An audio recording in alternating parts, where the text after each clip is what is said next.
de Yène, de Ndayane et de Dialaw, en vivant avec nos populations en harmonie. Je voudrais leur rendre un hommage particulier. Ce port, c'est la première menace pour ces personnes. Si aujourd'hui l'État veut faire un port à Toubab Dialaw, c'est parce que des gens, de braves gens, sont restés à Toubab Dialaw. On fait que Toubab Dialaw soit aujourd'hui une zone de valeur. C'est pour cela que l'État veut venir installer un port. Ce site est un site historique de tradition, avec des histoires, des traditions et des populations avec un passé séculaire. Ce passé va être détruit. Avec la mer et les terres. Je disais tout à l'heure que les Lébous n'ont que la mer et la terre. Si nous n'arrivons plus à faire de l'agriculture, ils n'auront plus à faire de la pêche, où allons-nous? C'est la question fondamentale qu'il faut poser. Et il est clair qu'on trompe la population en disant oui, le port va générer des emplois, etc. Mais nous avons vu ce qui s'est passé. Un port aussi important demande, disons, va générer des emplois immanquablement, mais des emplois un peu plus spécialisés. Mais nous sommes ici, il y a des milliers de pêcheurs qui habitent ici. Le port ne peut pas donner à chaque pêcheur ici du travail. Il faut qu'on soit très clair. Par contre, le port aura un impact qui va détruire le travail de l'ensemble des pêcheurs. Et si le port est construit ici, il va impacter d'abord nos propres familles. C'est pour ça qu'il est important qu'on se prononce sur ce qui est prévu. loolu nag lañ wax ne duñu ko nangu tey duñu ko nangu ëllëg ndax état bu fekkee ne dafa bëgg liggéey dara ci benn gox dafa war a ñëw toog ak waa gox ba waxtaan ak ñoom ñu xool loolu muy def lan muy doon jeexitalu loolu tax nit ñi ànd nañ si wala ànduñu si waaye jóge fële rek ñëw xëy rek ñëw ne dañuy def fii port dinañ jël 600 hectares daanaka li ko dalee dexu njóngëb ba gendarmerie Toubab Dialaw dinañ ko nangu dinañ ko jël dinañ fi tabax ay raay yu nga xamante ne foofu lay jaar nit ñi nga xamante ne suñuy tool la ñi ak seeni kër lépp dinañ ko jël mais loolu jaarul si yoon te waruñu toog di ko seetaan loolu moo tax ñu ni dañuy bañ loolu ab lébu nag baa ma xamoon man ab bañkat la xaw ma nag lébu yëppees yéen lay mais man damaa béy bay tëdd si suuf parce que fii nu nekk nii suñuy maam ñoo ko moom ñoo ko defar ba mu mel ni mu mel nii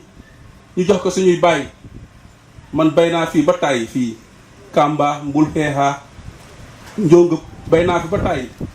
dex gii dama fi daan napp bi ma nekk guni dama fi daan dem ila jàppi jën parce que sama maam daf ko téye mu nekk valeur mu jox ko ma bàyyi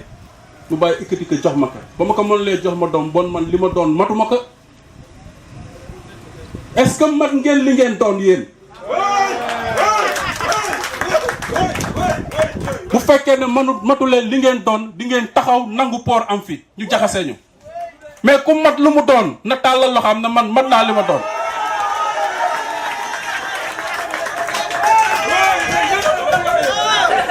Aujourd'hui, si vous allez à Dubaï, on va vous montrer des hôtels, on va vous montrer des infrastructures grandioses, multidimensionnelles, mais on ne vous montrera pas de port. Parce qu'ils savent que l'une des infrastructures les plus polluantes au monde, c'est un port. Si Dubaï vient au Sénégal pour nous imposer un port, c'est parce que nous avons la faiblesse d'accepter tout ce que nous disons.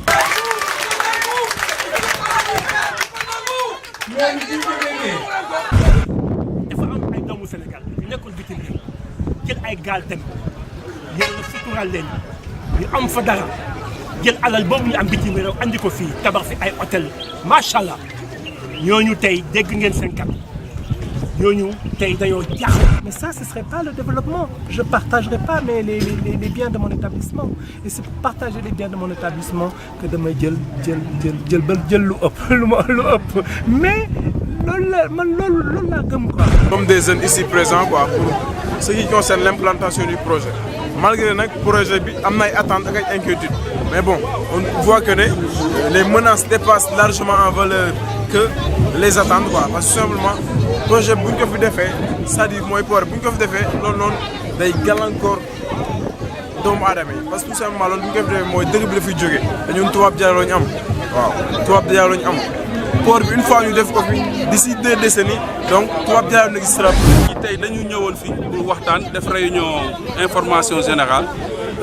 publique waxtaan ak population bi ci port bi nga xamante ne moom lañ fi bëgg a def ak jeexital yu mu mën a am ci askanu Jalaaw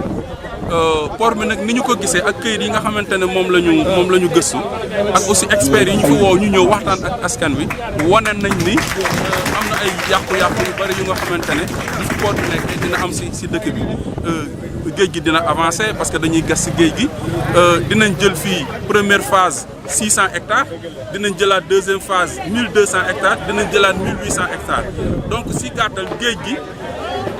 ak kaw gi lépp dina nekk jël ab lébu nag baa jëlee géejam bu jël ab àllam du dese dara